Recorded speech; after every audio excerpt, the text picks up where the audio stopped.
अस्सलाम वालेकुम and welcome to Vision of Life. आपके अपने चैनल पे हम लास्ट टाइम पे जिस चैप्टर के ऊपर काम कर रहे थे कॉन्ट्रैक्ट एक्ट के हवाले से, वो चैप्टर नंबर 1 था और जिसका टाइटल था of the communication acceptance and revocation of proposals.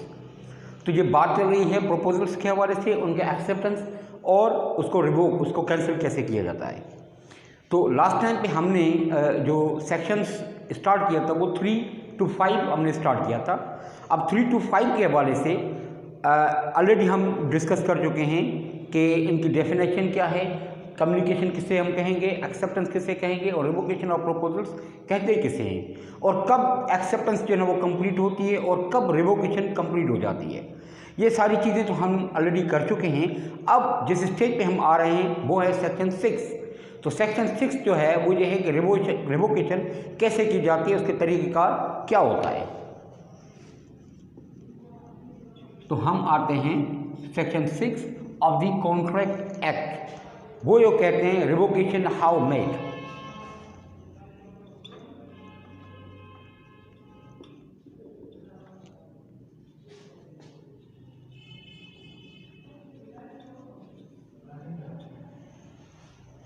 Revocation how made. अब ये तरीक़ेकार कैसे होगा कि रिवोकेशन कैसे की जाए। बाय कम्युनिकेशन करनी है, वही सेम जो आएगा कि कैसे इसको कैंसिल करना है। जैसे ए जो है उन्होंने ऑफ़र की बी को, ए ऑफ़र करता है कि सम गुड्स सेल करना चाह रहा है, जिसकी टर्म्स एंड कंडीशंस जो है वो लिख के भेजता है।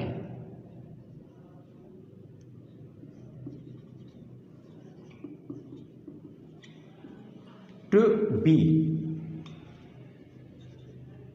अब यहाँ पर ए बंदा है और बी है। बी ने जो है वो टर्म्स एंड कंडीशंस के साथ एक ऑफ़र जो है वो भेज दी, एक प्रपोजल जो है वो भेज दिया, बी को कम्युनिकेट कर दिया।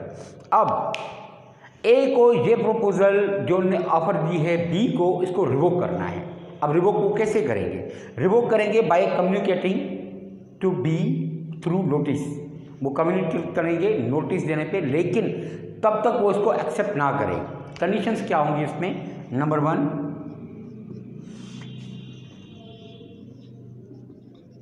Bye communicating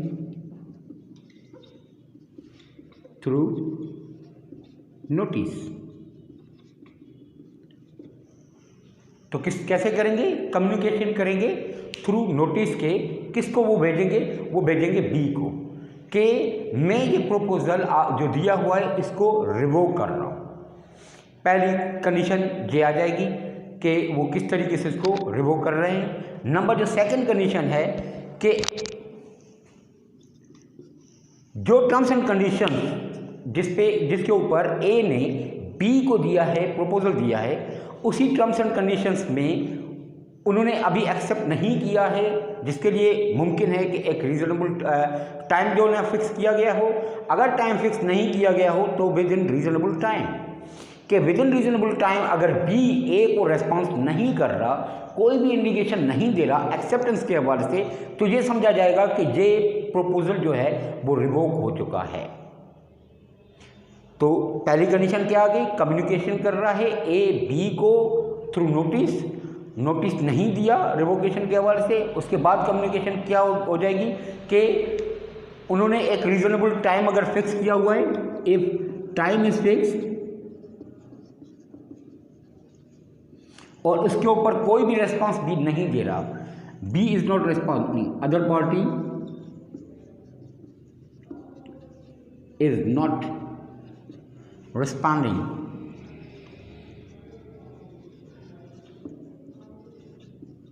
regarding the proposal।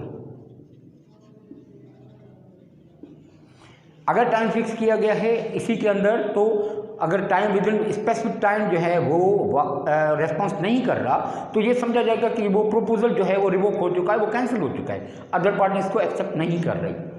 उसके बाद कंडीशन क्या है? ये तो हो गया टाइम फिक्स में। इसी के अंदर अगर टाइम इज नॉट फिक्स्ड,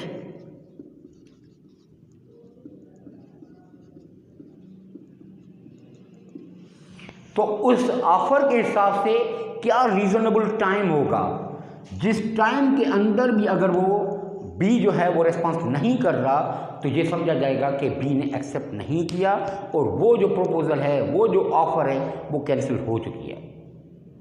तो पहली कंडीशन तो ये आ गई, थ्रू नोटिस इसी में आएगा, टाइम फिक्स लाजमी है। अगर टाइम फिक्स हुआ है और अदर पार्टी जो है ना वो प्रॉपर नहीं दे रही जवाब, तो ये समझा जाएगा वो कैंसिल हो चुका है। और उसके अलावा अगर time is not fix then reasonable time is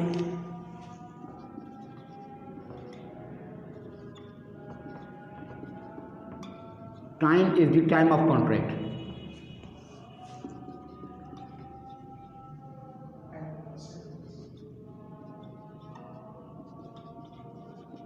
क्योंकि आपको ये ध्यान में हो जाएगा कि उसी के अंदर जब भी कोई कॉन्ट्रैक्ट होता है तो उसमें स्पेसिफाइड टाइम दिया जाता है।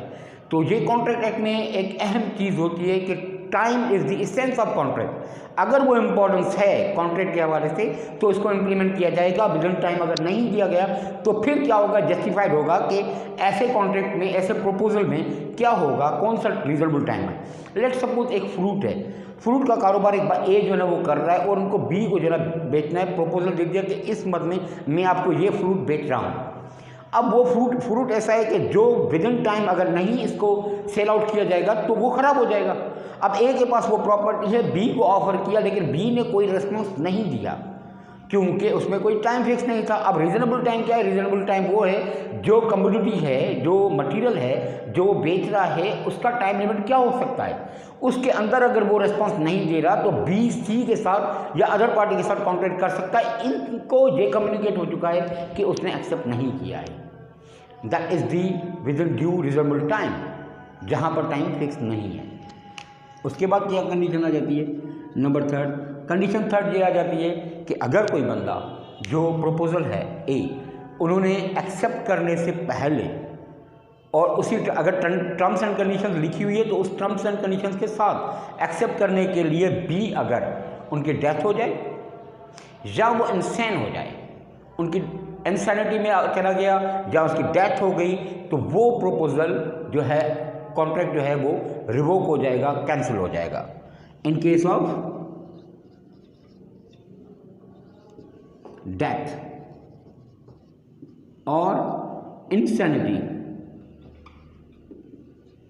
ऑफ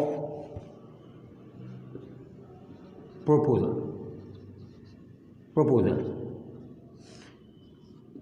जिसने प्रपोज किया उनकी डेथ हो गई, इंसान हो गया, तो वो ये कॉन्ट्रैक्ट जो है, ये जो ऑफ़र है, ये जो प्रपोजल है वो रिवोक हो जाएगी। तो इसको हम रिवाइज करते हैं इसी सेक्शन को, क्योंकि हम चैप्टर 1 पे चल रहे हैं। चैप्टर 1 जो कहता है कि of the communication, acceptance and revocation of proposals है, उसी के अंदर रिवोकेशन कैसे होगी, किस अंदाज में और किस तरीके से होगी।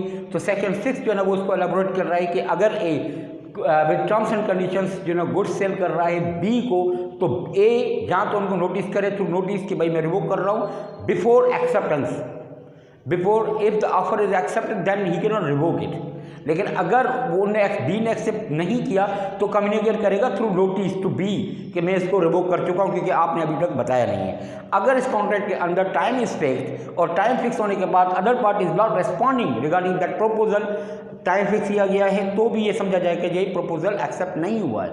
नंबर उसी के अंदर अगर टाइम फिक्स नहीं किया गया है और उसको अगर विद इन रीजनेबल टाइम वो कॉन्ट्रैक्ट जो है ना वो नहीं किया जाता, तो ये समझा जाएगा कि ये रिवोक हो चुका है, ये कैंसिल हो चुका है। और उसके अलावा जब प्रपोजल की डेथ हो जाए या वो इंसैन हो जाए, तो तब भी यही प्रपोजल जो है ना वो कैंसिल हो जाएगा, ये रिवोक हो जाएगा।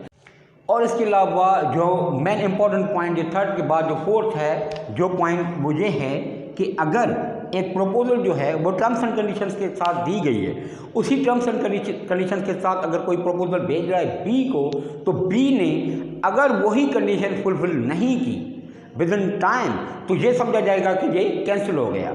जैसा कि रेसिप्रोकल प्रोमिसेस के हवाले से हैं, टर्म्स एंड कंडीशंस में ये दिया गया कि मैं मोबाइल यहाँ आपको बेच रहा हूँ, लेकिन उस मोबाइल के बदले में आप मुझे इतने पैसे और उसके साथ कि कोई और मोबाइल की कंपनी में इतने पैसे आप शेयर देंगे। अब जब ये कंडीशन इसके ऊपर आ गई तो वो फुलफिल अगर बी नहीं कर रहा तो इसको ये समझा जाएगा ये कॉन्ट्रैक्ट रिवोक हो चुका है।